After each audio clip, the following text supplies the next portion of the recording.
Hey, what's up everybody? This is Osterberg501 and today I want to go over the gearing in Tiny Tina's Wonderlands. Now all of this information comes from the official website for the game. There's a big game guide that goes over tons of different stuff in the game, all the classes, different gearing, all that type of stuff. So that's where all this information is from. But something to note is that in the category that's under gear and loot, there's currently 5 different categories and we're going to be going over most of these. But until recently, there was another box that just said coming soon, which most of the categories did have one like that, but that box has since been removed and there currently isn't one of these posts going over armor. And we did get the confirmation from the creative director of the game that armor is going to be something that we're going to be looting in the game. He specifically mentions this in a video where he's describing some stuff about the game and going over one of the trailers for the game. So I'm not exactly sure how armor is going to work, but from all the information I've heard, it seems like armor is going to be actual statted power items that can affect our builds, have different stats on them, have different effects, stuff like that. But again, not 100% certain. And we also do know at minimum armor is going to be a cosmetic thing. So whichever way it goes, if armor has power on it or is just cosmetic, we will be able to change the way it looks, probably in the form of some transmog system. So past the unknown with the armor, we have 4 categories I want to go over. Now the gearing categories are guns, wards, rings, and amulets. Those are the different gear pieces. But before that, I want to quickly go over the rarity, and it's exactly what you're going to expect from a Borderlands game. There's common, which is white, uncommon, which is green, rare, which is blue, and epic, which is purple, and finally legendary, which is orange. And the description is the exact same as other Borderlands games. Once you get up to legendary, they're going to have the best effects. They're going to all be super unique. As you go up through the different tiers, they're going to have better stats and more effects on them. Now the one thing I do hope is that within the first couple big updates or DLCs, we get another rarity added in. We never got a new rarity in Borderlands 3 like we had with Pearlescence or the other different rarities in, say, Borderlands 2. So I very much hope we at minimum get one additional rarity in the first set of DLC or updates. So first off, we have guns. Danger lurks around every corner, so take heed, noble warrior, and arm thyself with a big old boomstick. Spellcasting and melee combat are all well and good, but when your back's against a wall, you can always count on guns. Shooting and looting are the essence of Tiny Tina's Wonderlands, so it's crucial that you get to know the high-powered weaponry you'll be working with. There are millions of different guns to loot across the Wonderlands, as each one is randomly assembled from a huge assortment of parts and components with their own properties. But they all belong to one of 6 basic categories corresponding to the 6 ammo types found across the environments. Now something to note here, this is only going over guns, and they did mention we're going to have spellcasting, which is essentially what is replacing grenades and is essentially going to be a non-class specific secondary spell slot, and then melee combat, which we do know there are melee specific weaponry in the game. And also, it's not mentioned here, but we do know that there are also non-class specific crossbows,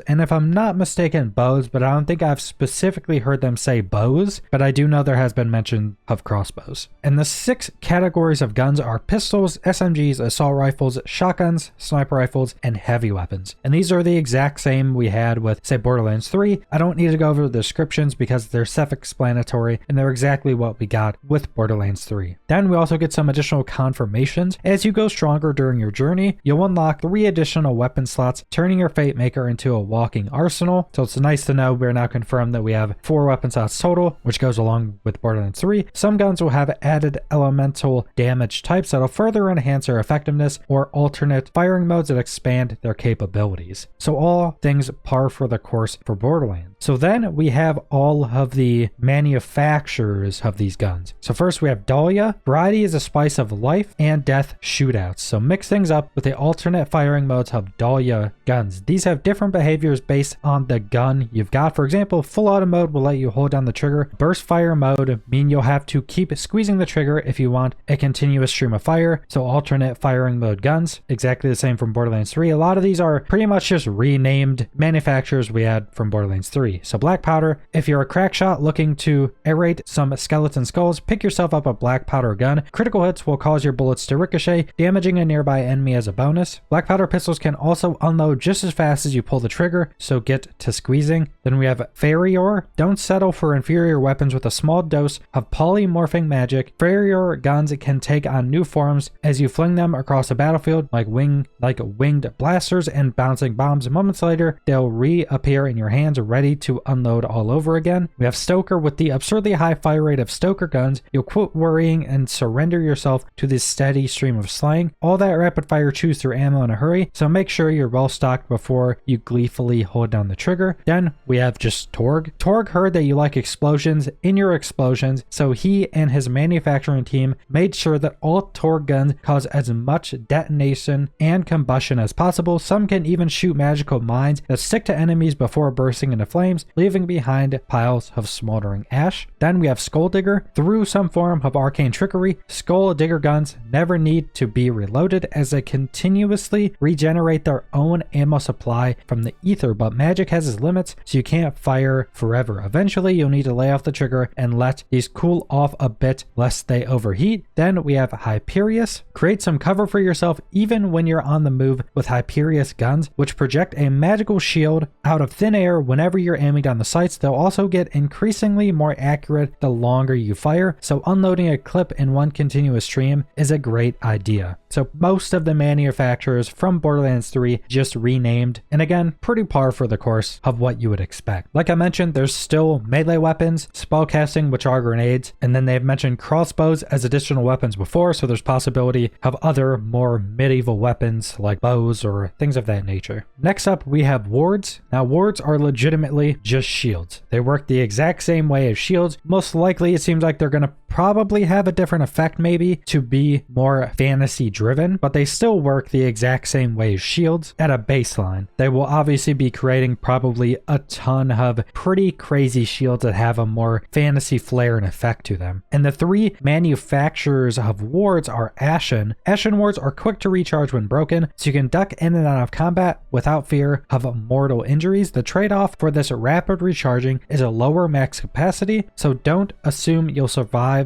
should you decide to waltz into the midst of an enemy horde. And we have Pangoblin. The Tinkers of Pangoblin like to make wards with boosted shield capacity, so you can laugh in your enemies' faces as they fruitlessly try to stab you to death, but you may want to run and hide if and when your ward breaks, as it'll take longer to recharge. And then Hyperius. Hyperius wards offer bonuses when you've kept your shield in pristine condition. For example, they might deliver a crackling electric shock to the first enemy who strikes you, or empower the first shot from your gun with increased damage at the cost of your ward's energy. So the exact same things as we had in Borderlands 3, exactly what you would expect. But like I mentioned, they will most likely be designing a bunch of wards to have a more unique fantasy flair that fits in with the game. And the base description of shields kind of start meaning less and less, especially as you get up to legendary shields, because then you just throw in these crazy unique modifiers and effects that start to do some crazy things. And next up, we have something that's a bit more new in rings and amulets. If you're planning to take down the Dragon Lord, you should do it in style, and what better way to complete your loadout than with some power-imbued accessories. Rings and amulets are an essential piece of jewelry in Tiny Tina's Wonderlands, as they enhance your Fate Maker's build with a variety of impactful effects, buffs, and stat increases. Once you've unlocked their slots during your quest, your Fate Maker will have room to equip 2 rings and 1 amulet. Like all the other loot in Wonderlands, rings and amulets come in a ridiculously wide variety of forms and functions, though they've all been lovingly handcrafted by the Vadu manufacturer. Rings typically provide a flat boost to your loadout, like increases to action skill duration or magazine size for a given gun type, companion damage, and so on. Amulets are more likely to grant special effects, like a chance to instantly reload your equipped gun's ammo after a melee hit. They can also increase things like class power and damage, whether that's all your damage across the board or more specific avenues like